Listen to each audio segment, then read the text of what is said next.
អបសែងបារីស្រីនាងផ្លុំចោល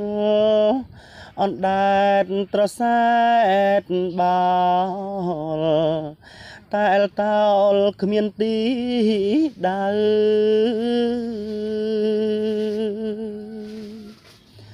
មាសអើយមាសស្នេហ៍បងថាយូរទៅម្ដេចក៏ស្រីពៅឲ្យបងខ្លោចផ្សា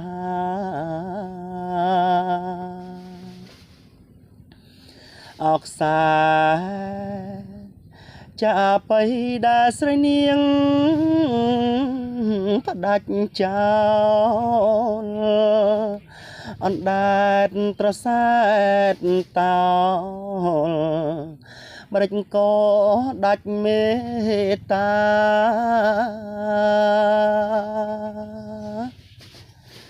បើខំព្រោះខ្ញុំក៏មិនថាគួរណាងវិចាប្រាប់បងមួយម៉ាត់